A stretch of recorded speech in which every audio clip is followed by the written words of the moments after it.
좌파를 지지하는 목사님들이라면 적어도 참정권 문제가 침해당했을 때 똑바로 말할 수 있어야 진짜 좌파 아니에요? 물론 뭐 좌파라고 하면 맨날 거품 물고 좌파 아니다, 우리가 보수다 이러는데 뭐가 아니에요. 민주당 지지하고 진보정당 지지하는 게 사실 우리나라 현 상황 가운데 좌파지.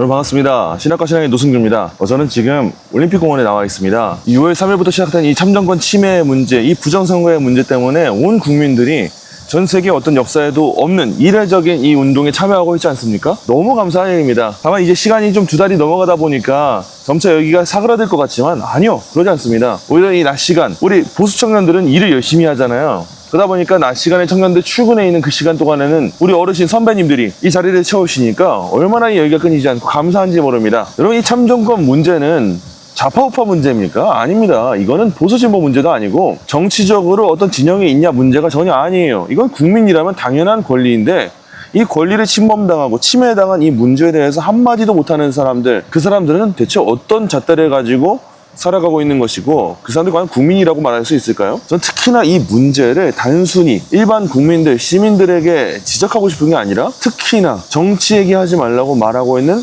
좌파 목회자들, 그 좌파 목사들, 과연 그들의 그 정의론, 그들의 정의 담론이 올바른 것인가, 이 문제를 지적하고 싶은 마음에 이렇게 영상을 촬영하게 됐습니다. 지금 선관위의 문제가 얼마나 많이 드러났습니까? 선관위가 투표자 수를 고의로 조작한, 임의로 조작한 이 일들 전국적으로 드러나고 있는데 여전히 부정선거론이 음모론입니까? 아니요, 이제는 부정선거가 음모론이라고 말하는 게 음모론입니다. 그런데도 아직까지도 깨어있는 척하면서 음모론에 빠지지 말라? 그렇게 말하면서 교회 내부에서 선관위 문제, 선거 문제 하나도 말 못하게 하자?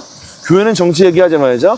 왜 하면 안 됩니까? 그 프레임에서 벗어나야 됩니다. 하나님께서 가정을 세우셨기 때문에 가정의 답을 찾기 위해서는 교회에서 성경의 진리를 깨닫게 될 때 교회가 가정 설교를 할 때 가정이 회복이 됩니다. 하나님께서 문화를 만드셨기 때문에 문화를 가장 잘 설명해 줄 수 있는 공동체는 교회입니다. 정치를 누가 만드셨습니까? 하나님이 만드셨습니다. 하나님이 만드신 정치를 어떻게 해야 올바른지를 말할 수 있는 공동체는 교회입니다.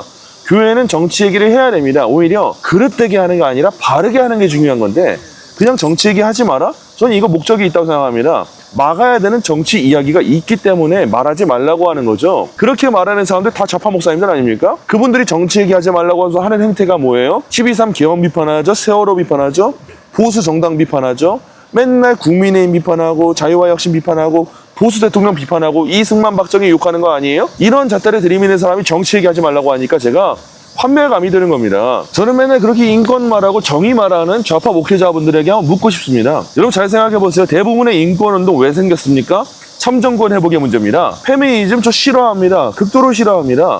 근데 페미니즘 왜 생겼습니까? 여성의 참정권 문제 때문에 생긴 게 페미니즘 아니에요? 대부분의 인권운동 전부 다 흑인 해방운동, 이 모든 것들 다 어디서 생겨납니까? 참정권 문제입니다. 인권운동 말하는 게 좌파 정당 아닙니까? 좌파를 지지하는 목사님들이라면 적어도 참정권 문제가 침해당했을 때 똑바로 말할 수 있어야 진짜 좌파 아니에요? 물론 뭐 좌파라고 하면 맨날 거품 물고 좌파 아니다, 우리가 보수다 이러는데 뭐가 아니에요. 민주당 지지하고 진보정당 지지하는 게 사실 우리나라 현 상황 가운데 좌파지. 좌파라고 인정을 해버리라고요. 차라리.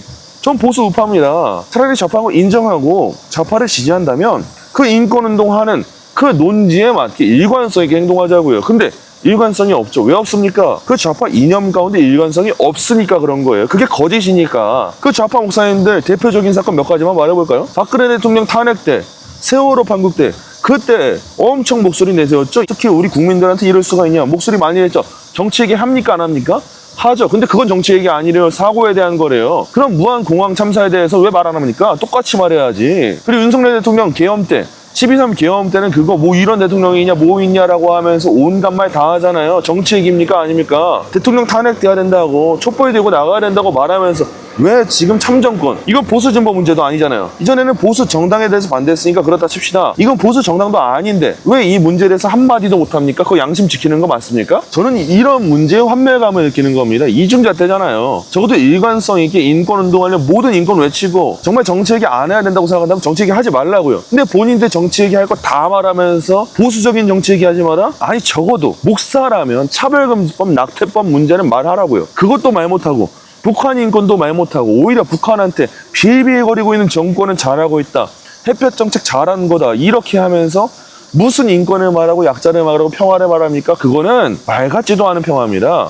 양심 팔아먹는 사람들 그런 소리 여러분 인플루언서라고 속아 넘어가면 안 됩니다. 지금 할 말이 너무 많아요. 유명한 청소년 청년 사역자들 인플루언서들 요즘 SNS 시대니까 얼마나 많습니까? 그 사람들 다 윤석열 대통령 계엄에 대해서 비판하면서 지금 한마디도 안 하고 있고 선량한 척 세련되게 청년들을 사로잡아가지고는 정의를 말하고 있는데 저는 그런 사람들 존경스럽지도 않고 인정도 안 합니다. 그런데도 불구하고 그 사람들이 유명하고 인플루언서니까 그들의 강사로 세운다. 여러분 이거 한국교회 잘 생각해 봐야 됩니다. 그럴 때가 아니에요. 그들이 말하는 정의는 성경이 말하는 정의가 아니고 좌파의 이념에 사로잡힌 정의인데 그런 메시지를 우리 청년 청소년들이 듣게 될 때 어떤 일이 펼쳐지겠습니까? 굉장히 우려스러운 일인 거예요. 지속해서 지금 이 나라의 체제가 전복되려고 하는 위기 가운데 있습니다. 참정권 문제, 이 선관위를 둘러싼 문제 심각한 문제입니다. 계속 나라는 태극기를 거꾸로 들지 않나, 이 공산화의 위협에 대해서도 한마디도 못하지 않나, 친북, 종북의 자세를 가지고 있는 사람들 주사파 세력이 정권을 맡고 있지 않나, 국가보안법 폐지를 논하고 있고 국가보안법을 위반했던 사람들이 총리의 자리에 오르지 않나, 위정자로서의 그 가장 높은 자리에 오르지 않나, 고위 간직에 앉지 않나, 너무 심각한 상황입니다. 이런 상황 가운데 국제 정세도 우리를 절대 좋게 볼 수가 없는 상황인데 그렇게까지 안일하게 나아간다? 전 이 나라 팔아먹기를 간절히 바라는 사람들인 것 같아요. 오히려 연예인들이 생각을 가지고 개념을 가지고 선관위 문제를 지적하는데 왜 정치 얘기하냐 욕하죠? 그게 정치입니다. 그런 정치를 우리가 비판할 수 있어야 되고 그런 정치의 심각성에 대해서 의논할 수 있어야 됩니다. 좌파 목사님들 여러분들이 특정 정당이나 정치인에 대해서 반대할 수 있습니다. 저 그것까지 막자는 거 아니에요. 우리나라 자유민주주의 국가이기 때문에 그럴 수 있어요. 그런데 적어도 여러분의 직분이 목사잖아요. 사역자잖아요. 그리고 교회 지도자 여러분, 장로님, 권사님, 집사님들 우리는 성도가 우선이지 않습니까? 성경적 진리에 반하는 내용이 있으면 아닌 건 아니라고 하자고요. 여러분이 어떻게 정당을 다른 정당 지지하든 말든 간에 내야 될 목소리는 내야 되는 거 아닙니까? 여러분 선거의 문제 쉬운 문제 아닙니다. 이승만 대통령이 대통령직에서 하야할 때 왜 합니까? 본인이 저지른 부정선거 아닙니다. 그런데도 대통령이 이 자유민주주의 제도에 대해서 중요성을 알고 있기 때문에 그걸 위해서 선거가 지켜져야 되기 때문에 이승만 대통령 직접 하야한 겁니다. 그 정도로 소중한 게 이 사회 가운데에서의 선거 문제인데 한마디 못하는 사람들 저는 양심에 문제가 있다고 생각을 합니다. 교회 정치 얘기 할 수 있습니다. 잘하는 게 중요한 거지 안 하는 게 중요한 거 아닙니다.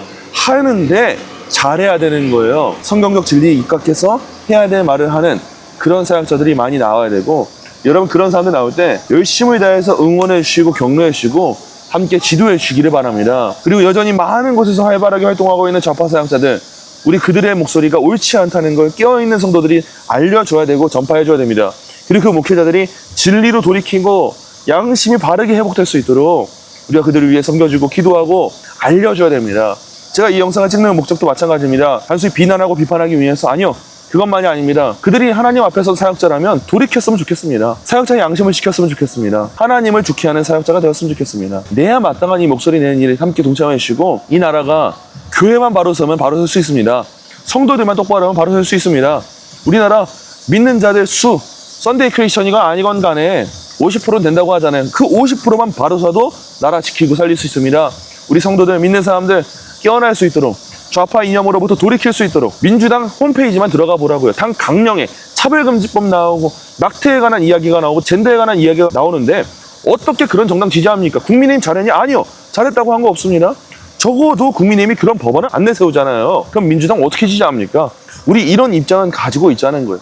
성도로서 판단하자고요. 여러분 함께 힘내면 우리 대한민국 살릴 수 있습니다. 전 그날을 소망합니다. 오늘 영상 여기서 마치도록 하겠습니다. 감사합니다.